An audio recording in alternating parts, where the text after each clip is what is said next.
le changement de norme A1 vers A2, ça a pas mal d'impact pour les biosourcés, notamment du point de vue de ce qu'a dit Jacques sur le fait qu'il y a des gros changements sur la prise en compte du carbone biogénique, donc ça concerne vraiment directement les biosourcés. Donc je vais vous expliquer un peu les points qu'on a fait ressortir. Je vais rapidement nous présenter, vous réindiquer les particularités de l'évaluation environnementale pour les biosourcés, l'impact qu'a les changements de la nouvelle norme sur l'évaluation environnementale des biosourcés, et on fera un lien avec la méthode dynamique à l'échelle bâtiment pour voir qu'est-ce que ça donne quand on fait des simulations à l'échelle bâtiment. Donc très rapidement, Caribati, nous, on est un bureau d'études conseil qui a pour objectif de développer l'utilisation des matériaux biosourcés dans la construction. Donc on a des missions assez variées, mais du coup, on a une de nos missions qui est d'accompagner les fabricants, les producteurs de matériaux biosourcés, géosourcés. C'est un peu plus large que les biosourcés aujourd'hui. Et du coup, dans ces missions-là, on a tout ce qui est mise sur le marché des produits, avis d'ATEX, appréciation technique d'expérimentation, avis technique, etc. Et on a aussi cette mission donc, de les accompagner dans leur démarche d'évaluation environnementale. Donc c'est pour ça que j'interviens aujourd'hui, puisque c'est ma partie au sein de Caribati. Et on a développé aussi des outils d'accompagnement pour les fabricants. Et donc, on est en train de développer toujours un configurateur pour les produits biosourcés qui s'appelle Acacia, donc qui n'est pas référencé officiellement sur la base INES pour le moment, puisqu'il fonctionne uniquement pour le moment en génération de F2S individuels pour les fabricants. C'est-à-dire que en fait, le configurateur il sert pour les fabricants à générer leur F2S individuel sur toute leur gamme de produits, avec une modélisation paramétrée. Et notre objectif, mais c'est vrai qu'on se heurte à pas mal de soucis de développement. On aimerait qu'à terme, ça soit bien dans les configurateurs sur INIES avec des F2S paramétrables par les utilisateurs bureaux d'études, où on puisse venir justement changer des paramètres sur les F2S individuelles qui sont produites par les fabricants, donc notamment ce qui semble le plus facile comme exemple, les distances au chantier, mais il peut y avoir aussi d'autres paramètres qu'on peut faire varier suivant les F2S. Donc c'est toujours dans l'idée, mais du coup, en plus avec le changement de norme, on a repris un peu de retard sur cette partie de développement-là. Notre objectif, c'était surtout que les fabricants aient à disposition un configurateur qui leur permette de produire massivement leur F2S, parce que c'était le besoin, et puis on arrivera, j'espère, à terme à cette version configurable. Donc sans doute une grosse phase de vérification de configurateur pour nous cette année. Et donc l'autre point qui va permettre de répondre en partie à la question, on a aussi développé au sein de Caribati un label produits biosourcés, qui est plutôt à destination aussi des fabricants de produits biosourcés, puisque en effet il y a un vide normatif, un vide terminologique sur la notion de produit biosourcé. Il n'y a pas de pourcentage minimum pour être appelé biosourcé, donc on peut très bien avoir 1% de matière première biosourcée dans son produit et déclarer que c'est un produit biosourcé. Donc, on a développé ce label-là pour ramener un peu de transparence sur les produits, sur quel est le pourcentage effectif de matières premières biosourcées qu'il y a dans les produits dits biosourcés.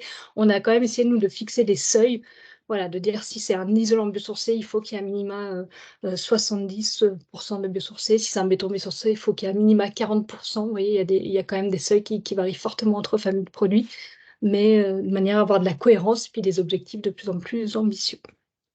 Donc non, pas de pourcentage minimum. On va rentrer dans le vif du sujet. L'évaluation environnementale liée aux matériaux biosourcés, donc il y a plusieurs points qui sont un peu particuliers quand on fait de l'évaluation environnementale sur les biosourcés. Le premier, c'est évidemment le stockage carbone. Donc pourquoi les matériaux biosourcés sont des puits de carbone, puisque ce sont des matériaux pour les matériaux qui sont d'origine végétale, hein, bien sûr, parce que dans les biosourcés, il y a aussi des matériaux qui sont d'origine animale, comme la laine de mouton. Mais là, on parle bien des biosourcés d'origine végétale. Et ben, c'est des plantes, des arbres qui ont poussé grâce à la réaction de la photosynthèse. Donc là, on fait appel à vos souvenirs de biologie du collège. Mais du coup, la réaction de la photosynthèse, la plante, quand elle pousse, elle va capter du CO2 et avec la lumière, elle va transformer ce CO2 en carbone. Donc le CO2 va se retrouver stocké dans la plante sous forme de carbone et puis il y a le O2 qui va être relâché dans l'air. Donc ça, c'est important, parce que vous allez voir les teneurs en CO2 après de la matière première biosourcée. Donc il y a des manières très simples, hein, de calculer ce qui peut être stocké par la matière première biosourcée avec la formule de la photosynthèse. Quand on connaît la teneur en carbone de notre matière première biosourcée, on peut calculer le CO2 stocké. On peut aussi faire des mesures, hein, au radiocarbone, mais globalement, dans la littérature, dans la bibliographie, on retrouve beaucoup de données sur les teneurs en carbone des plantes. En fait, la teneur en carbone, elle varie selon la composition chimique de la plante. Donc, il y en a plus ou moins dans la cellulose, dans l'hémicellulose, dans la lignine. Et donc, on a souvent pas mal de rapports détaillés sur toutes les plantes. Donc, pour calculer cette teneur en carbone, donc qui varie entre 43 et 52 pour les plantes qui contiennent le plus de carbone. Donc, ce qui contient le plus de carbone, c'est le bambou et le bois.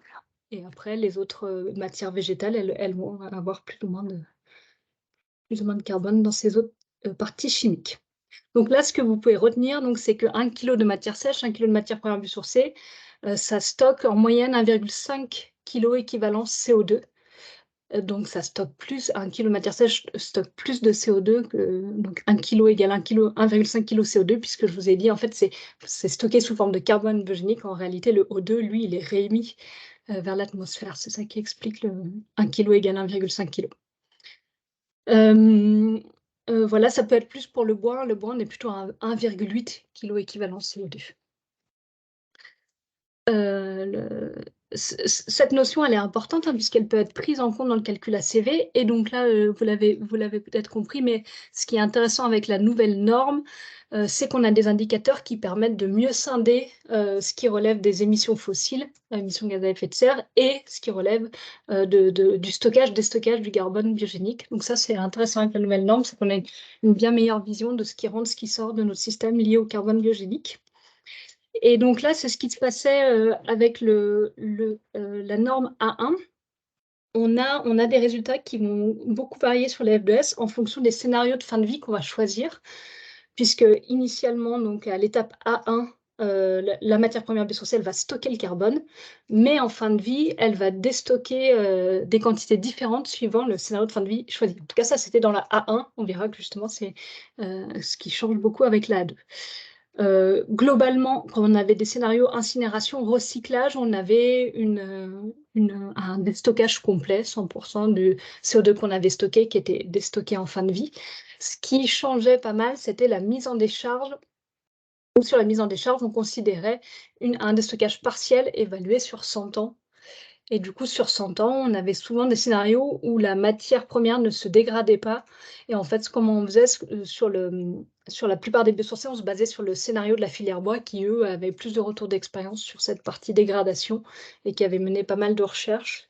Donc, on appliquait en général le scénario dit du scénario bois sur la dégradation. Qu'est-ce qu'il disait ce scénario? Que le bois mis en décharge, en fait, il allait se dégrader que de 15% sur 100 ans. Et du coup, que sur cette dégradation de 15%, 50% du carbone biogénique allait être réémis sous forme des CO2, 50% sous forme de méthane. Donc le méthane, pour le coup, qui est beaucoup plus impactant que le CO2, hein, dans la nouvelle norme, sous la nouvelle norme, le facteur de caractérisation est encore plus important que dans la norme A1. Donc je ne sais plus Naïm, il va me gronder, mais je ne sais plus, c'est 30, je crois, dans la nouvelle norme. On était à 25 dans l'ancienne norme sous le format A1, et dans la nouvelle norme, on a encore augmenté l'impact du méthane. Mais ce qui était dit aussi dans le scénario, c'est que sur la fraction de méthane, il n'y avait que 25% qui étaient réémis, 30% qui étaient réellement réémis, puisque 70% étaient traités par les décharges pour faire de la revalorisation du méthane, etc. Donc ça, c'est le gros point qui change. On va voir, puisqu'avec la A2, en fait, la mise en décharge, maintenant, il n'y a plus de période considérée sur 100 ans, donc c'est 100% déstockage. Et en fait, ce qui se passe, c'est que beaucoup de biosourcés, ils étaient évalués sur un scénario de fin de vie mise en décharge, puisque une des règles là, sur les scénarios de fin de vie, c'est de présenter un scénario de fin de vie qui est plausible au moment où on fait la FDES et sauf que les produits biosourcés, comme c'est des filières relativement récentes, il y a encore peu de retours d'expérience sur ce qui se passe en fin de vie à la déconstruction du bâtiment et donc il n'y a pas réellement de scénario de recyclage qui existe aujourd'hui. Donc là, il y a clairement, toute une filière qui se met en marche, pour vraiment trouver, des pistes de recyclage. Donc ça a le bénéfice de faire travailler, tous les fabricants de biosourcés sur comment on va pouvoir recycler nos produits en fin de vie pour, pour présenter des nouveaux scénarios aussi dans les FDES. Donc je vais y revenir un petit peu après. Donc pour vous donner une idée de ce que ça donne, les variations de scénarios en fin de vie, donc ça c'était une simulation pour un béton de chanvre. Donc le béton de chanvre contient de la chaîne VOT et les résultats que vous voyez là, scénario 1, scénario 2, scénario 3, scénario 4, scénario 5, c'est des variations de scénarios de fin de vie, où on étudie donc l'impact du stockage-déstockage, de la chaîne VOT sur le cycle de vie total du béton. Et entre les 5 scénarios, on voit que sur l'impact réchauffement climatique sur le total cycle de vie, en fonction du scénario qu'on prend, on peut avoir un total de cycle de vie qui est à 5 kg équivalent CO2 ou à 80 kg équivalent CO2. Donc il y a vraiment des grosses différences, des grosses variations suivant les scénarios qu'on prend à cause de ce phénomène de dégradation, mise en décharge. Donc là, c'était pour la A1. Clairement, on est en train de le tester là sur la A2. On voit vraiment que le déstockage en fin de vie, il a vraiment un gros impact sur les nouvelles simulations pour les biosourcés. Je ne rentre pas plus dans le détail, mais c'est pour vous montrer que le scénario de fin de vie, il a beaucoup d'impact sur les biosourcés. Et pour vous donner un exemple concret sur un béton biosourcé, comment on travaille sur un béton biosourcé. Donc un béton biosourcé, là, c'est l'exemple d'un béton de chanvre. Donc le béton de chanvre, c'est un mélange d'un granulat de chanvre, la chaîne VOT, et d'un liant minéral. Donc c'est souvent de la chaux, dans certains cas des ciments, c'est souvent des liants formulés en fait qui contiennent de la chaux, des ciments, des adjuvants. Et ça nous donne donc un béton mortier de chanvre. Donc quand on modélise la chaîne VOT, on a en général déjà des allocations à réaliser puisqu'on a une culture du chanvre qui va mener à plusieurs coproduits. Et donc, on a souvent dans l'étude, quand on a ces cultures-là, on a souvent dans l'étude une allocation qu'on va calculer qui est soit économique, soit massique, en fonction des coproduits qu'on a et leur prix de vente. Donc ça, c'est un premier point qui est aussi un petit peu particulier aussi, je pense, au biosourcé, où il y a souvent, on est souvent sur des filières de coproduits agricoles, donc on a souvent des calculs d'allocation amont, ce qui fait qu'en fait, on a aussi des différences importantes entre FDS de différents produits biosourcés, puisque ce n'est pas les mêmes allocations qui sont prises en compte, si c'est coproduits, sous-produits, déchets de l'agriculture, etc. On prend en compte évidemment du coup aussi le stockage du carbone du granulat. Donc je vous ai remis la valeur là, environ moins 1,5 kg équivalent CO2 par kilo de matière sèche. La matière, elle est jamais vraiment sèche. On refait souvent un calcul parce que dans le process, la matière, elle est souvent à 10% d'humidité. Donc on est plutôt autour de 1,4 kg équivalent CO2 à 10% d'humidité. Et puis, Jacques en a parlé rapidement. Là, dans le cas d'un béton biosourcé, on a aussi le phénomène de carbonatation à prendre en compte. Donc, le liant, pendant sa durée de vie, il va carbonater. La carbonatation, elle a lieu dans les bétons classiques, mais aussi dans les bétons biosourcés.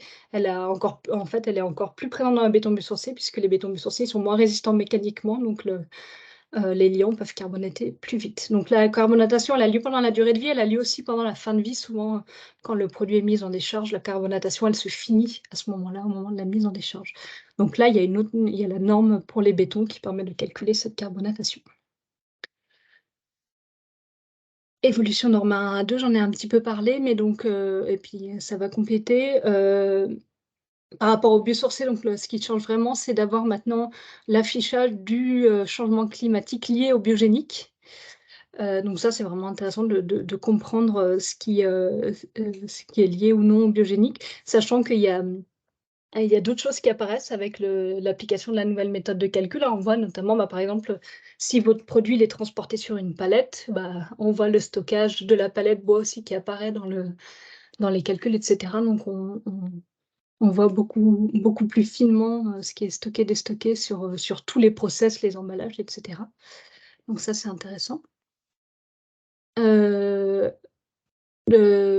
donc on continue à le prendre en compte ce carbone, mais donc ça a été redit par Jacques, sauf qu'on considère plus 100 ans, mais un déstockage sur une durée illimitée. Donc en fait, in fine, tous les scénarios de fin de vie, ils amènent à un redéstockage total du CO2.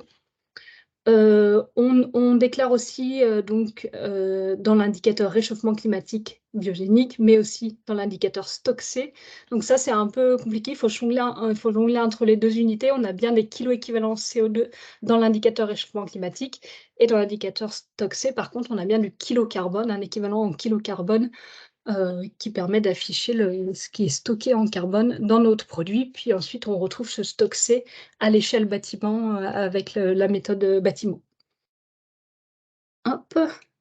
Donc, ce qui change, je l'ai évoqué rapidement, avec la mise en décharge, on n'a plus la notion de déstockage partiel, on a un déstockage total. Sur incinération, recyclage, pas de grosse différence, si ce n'est recyclage, incinération. On a maintenant des calculs de module D qui sont obligatoires, donc bénéfices et charges au-delà du système. Et ça, c'est plutôt positif, dans un sens que je vous disais, pour encourager les industriels à trouver des pistes là, pour le recyclage, réemploi. Ils ont bien compris que là, c'était... même si eux, ça leur paraît loin, parce qu'en fait, ils sont plutôt dans une idée pour le moment de faire durer leurs produits, d'avoir des produits à durée de vie longue, qui vont peut-être pas arriver en fin de vie, qui vont pouvoir être réemployés, etc. Mais voilà, on ne sait pas ce que seront les scénarios de recyclage dans 20, 40, 50 ans, quand il y aura les premiers produits biosourcés qui arriveront en fin de vie. Donc, autant travailler dessus dès maintenant. C'est aussi assez complexe, ce module D. Pour certains cas de recyclage, je vous donne un exemple. Quand justement, l'intérêt du module D, c'est par exemple qu'avec la méthodologie, quand on fait du recyclage, on est obligé de déstocker tout le carbone biogénique qui est dans notre premier cycle de vie, entre guillemets, pour pouvoir le restocker dans le nouveau cycle de vie, pour pas qu'il y ait de double comptage. Mais en fait, ce qui se passe, par exemple, quand on considère que notre matière première, que notre produit recyclé va venir remplacer une matière biosourcée, finalement, on perd le bénéfice, in fine, du stockage du carbone, puisqu'on vient remplacer une matière qui stocke par une autre matière qui stockait déjà. Donc, il y a plus ce bénéfice du carbone. Donc, le recyclage, il est pas toujours avantageux. Et on est en train de tester ça sur des premières F2S en A2. Il y a certains cas aussi où quand, dans notre cycle de vie initial, la matière première, elle était déjà recyclée, finalement, pareil, quand on calcule des modules D, par exemple, on va se dire, dans notre nouveau process, on va venir recycler cette manière pour venir en remplacement de notre matière première, et on est moins bon, en fait, puisque notre matière première initiale qui était recyclée, on ne prenait pas forcément d'amont dans le cycle de vie initial. Et en fait, dans le module D, on est obligé de prendre en compte un retraitement, un rebroyage, etc., qui va peut-être venir alourdir les résultats. Donc, il y a certaines choses qui sont en train de ressortir qui montrent un peu la complexité du recyclage dans la CV. Voilà, on est en train de tester, de bien comprendre comment le prendre en compte avec la norme. Donc, c'est tout récent, mais on voit déjà quelques complexités par rapport à ce qui est rédigé dans la norme. On a parlé rapidement de la CV dynamique. Je vais vous présenter un peu ce que ça donne pour les biosourcés. Ça, c'est important parce qu'en fait, j'ai pas encore de calcul, moi, à vous présenter. Je vais vous montrer une étude qui est sortie. Mais avec cette notion de devoir, pardon, c'était là, de déstockage total, on avait quand même, là, il faut bien avoir en tête qu'on avait dans la base INIES, je pense, une majorité de produits biosourcés qui ont des scénarios avec mise en décharge et relargage partiel. Donc clairement, avec la norme A2, avec le passage à la norme A2, on va avoir beaucoup de résultats pour les biosourcés qui vont être requalifiés, qui vont être moins bons avec le passage à la A2. L'objectif, c'est que sur toutes ces F2S, je pense qu'on arrive aussi à présenter des modules D qui soient bons, des scénarios de recyclage qui soient plausibles et qui soient bons aussi pour les biosourcés. Mais en fait, la RE 2020, elle a introduit la notion d'ACV dynamique, comme l'a expliqué Carolina. Et la notion d'ACV dynamique, pour le coup, elle est plutôt favorable aux biosourcés. Donc pour rentrer un petit peu plus dans le détail, donc là, ça s'était expliqué par Carolina, mais l'idée de l'ACV dynamique, c'est de contextualiser un peu l'année où sont émis les GES et de dire qu'un gaz à effet de serre qui est émis aujourd'hui, il n'aura pas le même impact sur le réchauffement climatique qu'un gaz à effet de serre qui sera émis en fin de vie dans 50 ans ou dans 100 ans. Donc la CV dynamique, elle permet en fait de tenir compte de l'urgence de l'enjeu du réchauffement climatique en se disant il faut surtout qu'on travaille sur ce qui va être émis là à temps zéro et puis ce qui sera émis dans 50-100 ans, on peut considérer que ça ne va pas impacter tout de suite sur tout ce qui se passe, sur toutes les incidences qu'a le réchauffement climatique sur d'autres phénomènes. Donc, on a des coefficients de pondération qu'on applique aux différentes étapes du cycle de vie qui permettent de mieux prendre en compte cette cinétique de dégradation des gaz à effet de serre. Donc, quand on est sur l'année 1, en général, qui correspond donc aux étapes de fabrication et de mise en œuvre, on prend le résultat tel qu'il est. Par contre, pour les étapes de vie en œuvre et de fin de vie, on va appliquer des coefficients de pondération qui vont dépendre des années où on se situe. Donc la ligne horizontale, c'est les années de 1 an à 50 ans. Pourquoi 50 ans? Parce que les périodes d'études de référence pour la CV bâtiment, c'est 50 ans. Donc on va regarder pour le produit si la durée de vie estimée du produit elle est supérieure à 50 ans ou si elle est inférieure à 50 ans. Et en fonction de ce rapport DVE par rapport à période d'étude de référence du bâtiment, on va considérer la CV dynamique différemment. Donc, quand on a un cas d'une durée de vie d'études supérieure à la période d'étude de référence du bâtiment, globalement, donc on va prendre les étapes de production, construction en année 0. Ce qui se passe pendant la phase d'utilisation, c'est ce qui va être le plus complexe, je vais vous l'expliquer après. Et ce qui se passe à la fin de vie du produit, on va appliquer le coefficient de l'année 50 de notre période d'étude de référence du bâtiment. Pour la phase d'utilisation, donc là, par exemple, on a l'exemple d'un produit qui a une durée de vie estimée de 60 ans.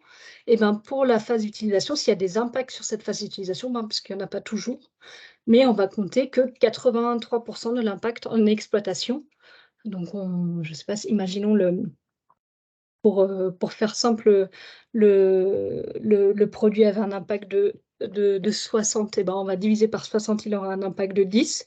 Et après, on va remultiplier de 6, pardon. Et après, on va remultiplier pour chaque année par le coefficient correspondant pour avoir l'équivalent en dynamique. Et quand on a une durée de vie estimée qui est inférieure à la période de référence, là, on va devoir rajouter évidemment, on va venir changer le produit, hein. Du coup, si on a un produit qui dure 20 ans, on va venir le changer 3 fois sur l'étude de nos bâtiments qui est de 50 ans. Et du coup, là, c'est un peu plus complexe puisqu'on va avoir à considérer à chaque fois à la fois des productions production-construction aux différentes étapes, aux différentes années où on vient remplacer le produit. Et pareil pour la fin de vie. Donc, si sur le premier produit, la fin de vie, on va appliquer le coefficient de l'année 20, sur le deuxième produit, l'année 40, et ainsi de suite. Et sur la phase d'utilisation, on refera comme avant.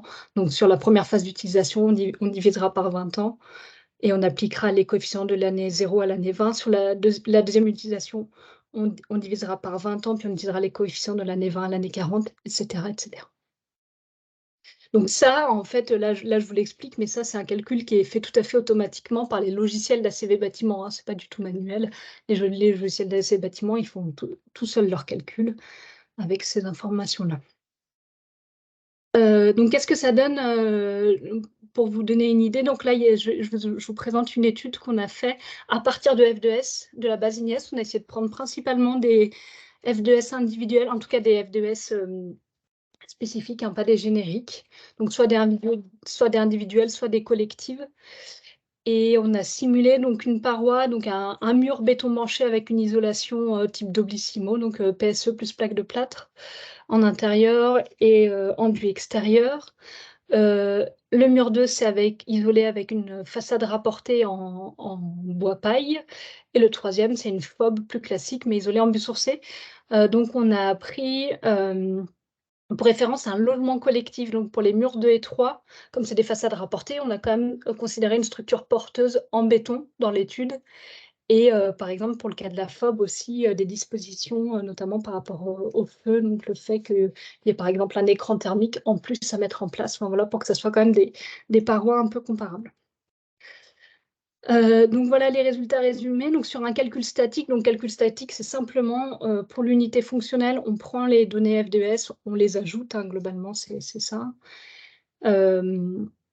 Et on est à 55,48 pour le mur en béton, 19,61 pour le mur bois paille, 40,98 pour la FOB avec isolant biosourcé, notamment, c'est ce que je vous disais, parce qu'on a des dispositions constructives pour la réglementation feu. Et en fait, en calcul dynamique, on voit que le calcul dynamique, il n'a pas beaucoup d'impact sur le mur béton, mais qu'en revanche, on a une grosse diminution de l'impact pour le mur bois paille et pour la FOB avec l'isolant biosourcé. Donc pour le mur bois paille, on passe carrément en négatif.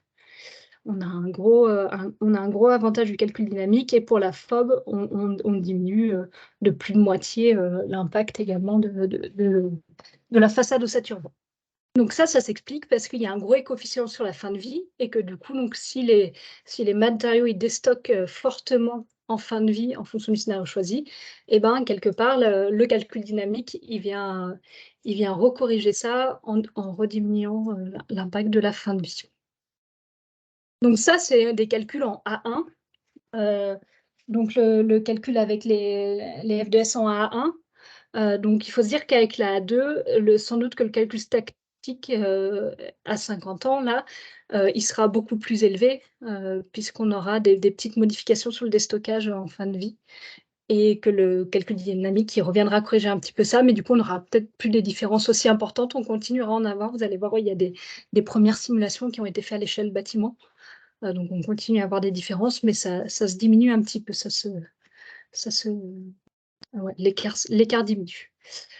Autre point important quand même, dans le calcul dynamique, le module D, il peut être pris à 100%.